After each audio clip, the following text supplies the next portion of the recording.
to grief and joy. Why not disregard all that?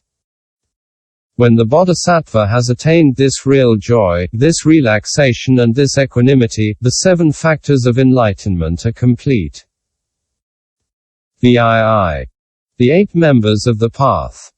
As for the 8 members of the noble path, the first or right view, the 6th or right effort, the 7th or right mindfulness and the 8th or right concentration have already been explained above. Now we must speak of right thought. Second member. Right thought. In the course of right thinking, the bodhisattva who is established in the emptiness and non-existence of dharmas examines the characteristics of right thought. He knows that all thoughts are false conceptions, up to and including those concerning nirvana and the Buddha. Why? The cessation of all kinds of conceptions is called right thought. All types of conceptions come from falsities, errors and mistakes. This is why they differ. But the characteristics of the conceptions are all non-existent. And the bodhisattva established in this right thinking no longer sees what is correct and what is wrong and bypasses all kinds of thinking. This is right thinking. For him, all types of conceptions are the same and, because they are the same, his mind does not become attached to them. This is what is called the right thinking of the bodhisattva. Third member. Right speech. The bodhisattva knows that all words come from error, falsities, mistakes, imaginings that seize the characteristics. Then the bodhisattva reflects in this way. In speech, the characteristics of speech do not exist and all vocal actions have ceased. Understanding the true nature of words is right speech. Words come from nowhere and, once they have ceased, they go nowhere. The bodhisattva who is practicing right speech, in everything he says, holds to the true nature. Thus the sutras say that, established in right speech, the bodhisattva is able to accomplish pure vocal action. Understanding the true nature of all words, the bodhisattva, whatever he may say, does not fall into unwholesome words. Fourth member. Right action. The bodhisattva knows that all actions are false, erroneous, unreal, having non-activity as nature. Why? Because there is not a single action that possesses definite nature. Question. If all actions are empty, why did the Buddha say that generosity, etc., is a good action, murder, etc., a bad action, and other things, gestures, are neutral actions? Answer. If there is not even one single kind of action, why should there be 3? How is that? When the time of the movement has already been accomplished, there is no motor activity. When the time of the movement has not yet been accomplished, there is no motor activity either. When the time of the movement is present, there is no motor activity either. Question. In the seat of the movement already accomplished there can be neither motor activity nor can there be any motor activity in the seat of the movement not yet accomplished. But in the seat of present movement, there must be movement. Answer.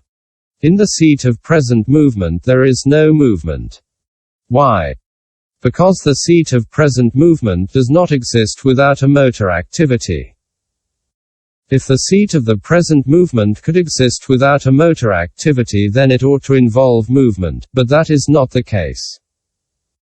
Without a present seat of movement, there is no motor activity, and without motor activity there is no seat of present movement. Since this is a case of coexistent conditions, we cannot say that the seat of present movement involves movement. Furthermore, if the seat of present movement had motor activity, there should be a seat of present movement outside of the motor activity, and there should be a motor activity outside of the seat of present movement. Question. If that is so, what would be the error? Answer. There would be two motor activities at the same time, and, if there were two motor activities, there would be two agents of movement. Why? Because movement does not exist without an agent of movement. Without agent, the seat of the present movement does not exist, and, since there is no seat of the present movement, neither is there any agent of movement. Furthermore, this non-agent itself does not move either, and, outside of agent and non-agent, there cannot be a third to move. Question. It is right that the non-agent does not move. But why does the agent not move? Answer. Without motor activity, the agent does not exist, and without agent, motor does not exist. This emptiness of all action is called right action. The bodhisattvas who penetrate into the equality of all actions do not consider bad action as bad and do not consider right action as good. Without activity, they do not perform right actions and they do not commit bad actions. That is true wisdom, that is right action. Moreover, among the dharmas, none is right and none is wrong. The bodhisattvas know actions in accordance with the truth and, knowing in accordance with the truth, they do not undertake anything and do not stop anything. Such wise people always have right actions and never have bad actions. In the bodhisattva, this is what is called right action. Fifth member. Right livelihood. All foods, all means of subsistence are right and are not bad. Established in a knowledge free of futile proliferation, the bodhisattva does not choose right livelihood and does not reject wrong livelihood. He does not depend on either the right law or the wrong law, but he remains always in pure knowledge. Penetrating thus into right living, which is equality, he does not see life and does not see non-life. To practice this true wisdom is what is called right livelihood in the bodhisattva. The bodhisattva Mahasattva who conceives the 37 auxiliaries of enlightenment in this way surpasses the levels of the Sravakas and Pratyeka Buddhas. Penetrates into the state of bodhisattva and gradually realizes the knowledge of things in all their aspects. End chapter 31.